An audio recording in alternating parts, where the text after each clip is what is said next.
Have you ever found yourself completely caught off guard by your own tears? Like, absolutely nothing is actively going wrong in that exact second, but suddenly you are just breaking down.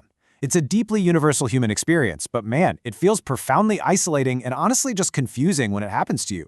You're going about your day, and out of nowhere, the waterworks start. In this explainer, we're going to look under the hood of your nervous system to figure out exactly why this happens. And spoiler alert, as you'll see, your body is actually functioning perfectly when it does this. So, it usually happens a little something like this. Picture this. You're just sitting in your car waiting at a red light, maybe you're washing the dishes or just doing your evening skincare routine, right? And suddenly, you are crying. It leaves you wondering why your body is betraying you without any clear, immediate trigger. You might even look around and think to yourself, wait, I was totally fine 2 minutes ago? Why on earth am I crying for no reason?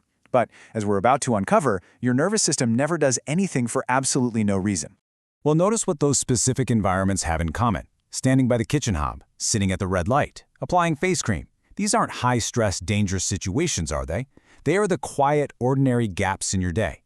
And your body actually waits for these moments. Why? Because it is quite simply the very first time your attention hasn't been completely hijacked by survival, by your job, or by putting out literal or metaphorical fires. When you finally stop moving and the external noise drops, your nervous system finally gets the floor to speak up.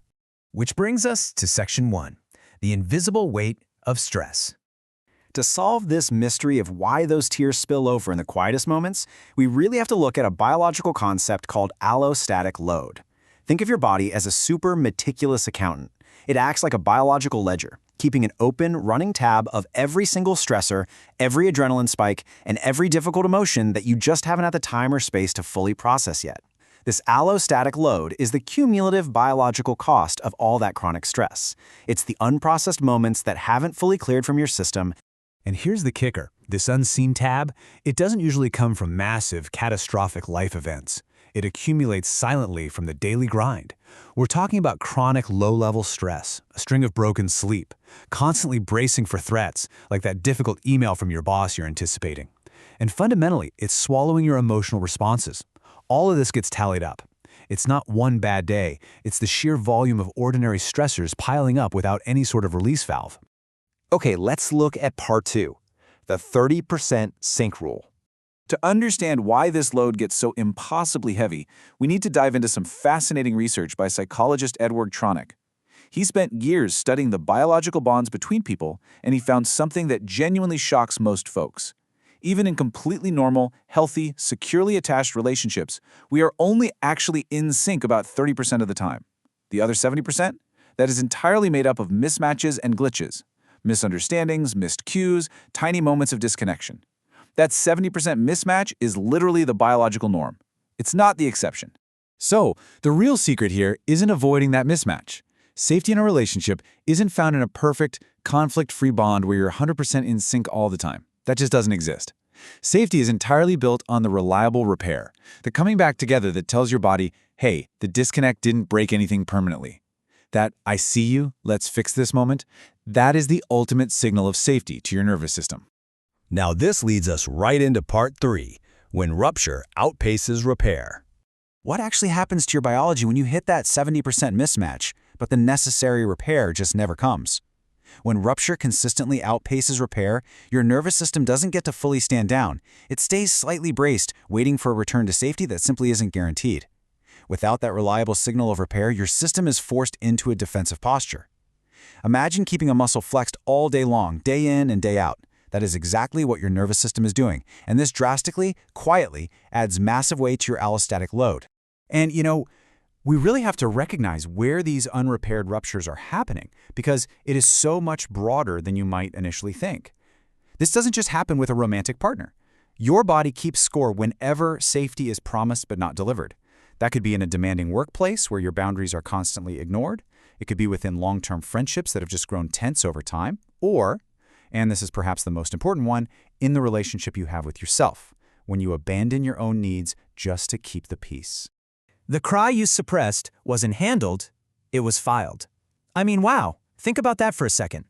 Every time you push through a rupture without resolving it, every single time you swallow that lump in your throat in a meeting or force a smile when you actually feel disconnected, your body doesn't just hit delete on that emotion. It literally files it away as an unresolved physical marker. It adds to the pressure, until the system simply can't hold it anymore. So, let's move to part 4. Crying is an alarm system. This takes us right back to those seemingly random tears at the red light, and it busts the biggest myth we've been taught about the act of crying itself. We tend to think of crying as a sigh of relief, right? A passive release, kind of like steam effortlessly escaping a kettle. But biologically speaking, that is just not true. Crying is a high-effort state. When you are crying, your body's working incredibly hard. It is a loud physical alarm sounding off because your system is completely maxed out. Your allostatic load has reached its absolute limit. And because crying is a high-effort alarm state, relief depends entirely on what happens next. The act of crying all by itself, it doesn't actually guarantee comfort. The true relief, the actual downregulation of your nervous system, only comes if that alarm leads to actual repair, genuine connection, and a tangible signal of safety. If you cry and then just wipe your face and go right back into a stressful environment with zero repair, well, the alarm just keeps ringing into an empty room. And finally, part 5, not malfunction, just math. Let's zoom out a bit and look at what this all means for you. Your body isn't failing you. It's keeping an exact record of the load. Those quiet moments of unexplained crying, they aren't a sign of weakness. They absolutely aren't a character flaw, and they certainly aren't some kind of psychological malfunction. Your nervous system is doing exactly what it was expertly designed to do.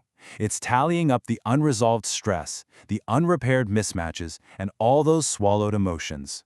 It is literally just the biological math of your accumulated stress finally showing itself on the surface. Your body waited until you were safe at that red light or standing quietly at the bathroom mirror to finally let the ledger overflow. So, the next time your body's alarm goes off in one of those ordinary gaps, don't ask yourself why you're crying for no reason. Ask yourself, what repair is your body begging you to make?